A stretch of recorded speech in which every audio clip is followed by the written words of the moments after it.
What's going on, guys? Thank you for joining this episode of Phenomenal Outdoors. Today I got a few tips, a few instructions that I want to share with you guys. A while back you guys really liked my video on how to make a homemade deer cane. At least that's what some people like to call it. I just call it my concoction. It's just a bunch of stuff that I threw together. Deer love it, and it has a lot of ingredients in it that deer cane also has.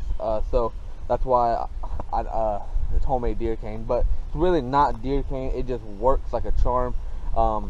It's not even hunting season. We got about 2 months, a month and a half, something like that to go, and I'm already starting to get stuff ready, like putting corn out. I'll show you that in a minute. I got some corn with my homemade deer cane right here.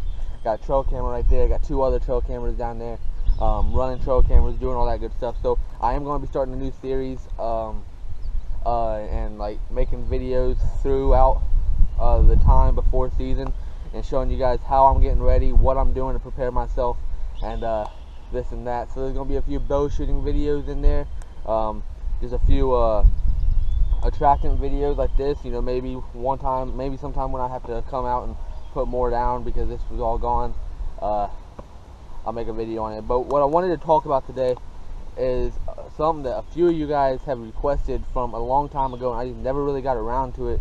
And the reason being is because I haven't had none with me. I wanted to make sure I had it and all that good stuff. But a few of you guys have requested to do a video on tips on how to set out my homemade deer cane. So if you guys don't know about my homemade deer cane, I will put the video link in the description. It's actually my most popular video right now, so I want to thank you guys for that. But if you guys want a few tips, just stay tuned. I'm going to show you, or actually tell you, so just listen. But the tips that I'm sharing isn't just for this particular attractant. It's for any attractant, you know, like molasses, anything you put, you know, you can go buy at the store.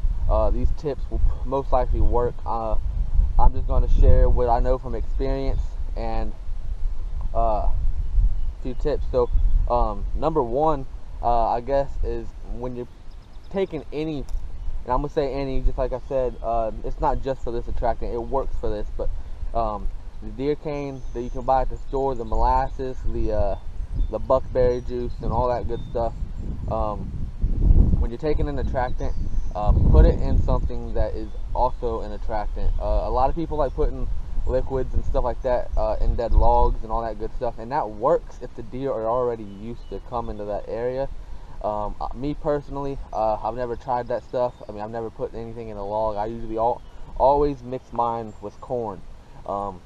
Deer love corn already. We're also surrounded by a bunch of bean fields right here, so they're going to be eating the beans. But one reason I put the corn here is because you can see around me, well, you probably can't because there's a tree line right here, but all around me is just a big area where the farmer has cut, and it's nothing but grass. Deer travel through here, especially most of my big bucks on this farm, and they're going to be harvesting them beans. Who knows when, but they're going to harvest them sometime. I want them deer to know that there's still food right here, because after they harvest beans, they're going to be looking for more food source. When they harvest beans, at least in this area, it's not like when they harvest corn and they miss a lot of it and there's still corn on the ground. They usually take up all the beans, so the deer are still going to be looking for food. I want them to know that there's food right here. That's usually why I put corn out, even if there is cornfields around, or even if I'm in the woods. Corn is going to attract them. Another tip I got is if you don't got permission to hunt woods, but you got permission to hunt fields that is right next to a spot of woods that you know for sure has deer, like me. There's a bunch of woods right here, and there's a field right there, field right here. Basically, there's 4 little fields, 2 of them being big grass fields, 2 of them being bean fields right here that I have permission to hunt all to myself with my grandpa. And the deer, they don't just live in these fields. They don't have bedding areas in the fields and all that good stuff, except for these grass fields. Of course, there's a few bedding areas, but they're not going to make a home surrounded by bean stalks and all that good stuff. So they're going to live in the woods, but they got to come out to the woods to feed. And if you do your research and you do what you got to do and you do it all correctly, like maybe setting out some food to get their attention, and all that good stuff, and setting up trail cameras to see what time they're coming out of the woods, you can have one good year. See, you might not have permission to hunt them woods, and only reason I'm saying this is because I've been asked, I think by 2 people on YouTube, do I have permission to kill a deer even if I see it come off a property that's not mine? Well, if you meant come off a property that's not yours onto your property, yeah, you have permission. So if you set corn out and you get that deer's attention, it could be that farmer's biggest buck. That farmer might be hunting that buck for 3 years, never, don't kill it. But if that buck steps onto the property you have permission to hunt, guess what? That's your buck now.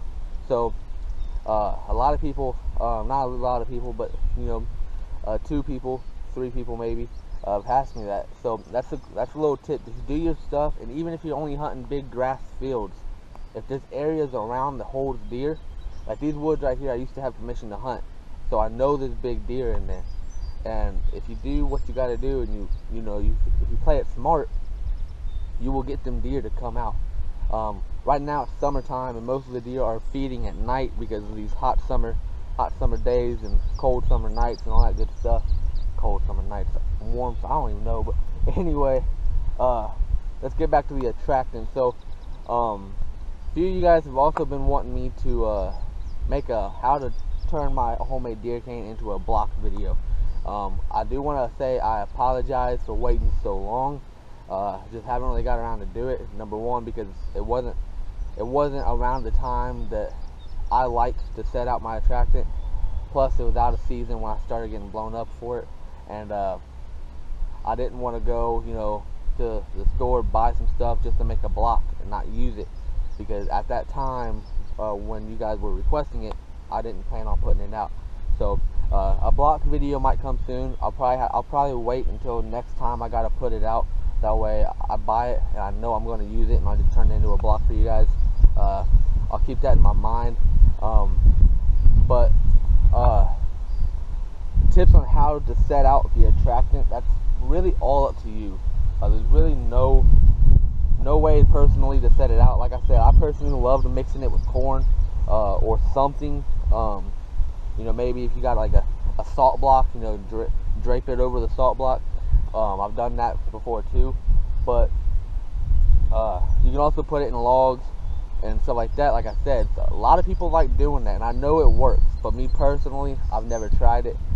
I know it works because I have friends that do it, plus just like all other hunting and fishing YouTubers, I watch hunting YouTube, and I learn tips just like you learn tips. So another thing is, before you put out an attractant, know your area. Make sure there are deer in there. Make sure there are what you want to attract in there. So like what I did is, before I set this out, I knew there was deer in this area, but I usually never set trail cameras up at all until like a week before hunting season, which sometimes can be good, but sometimes it's way too late. This year the farmer actually let us set the trail cameras up way earlier than usual. So I set trail cameras up, and I was watching these deer, doing what they're doing. Got excited because I found out 3 bucks that was on our hit list last year are still here, and I found out that they were using this big field. They wasn't running this field much at all last year. They just wasn't. I don't know why, but they just wasn't running it much at all last year. And I found out they were using this for a travel corridor, because this field goes from one bean field to the other, and then that bean field goes to another field. So just a big long trail, and I found out they were just running it. So I put the corn here.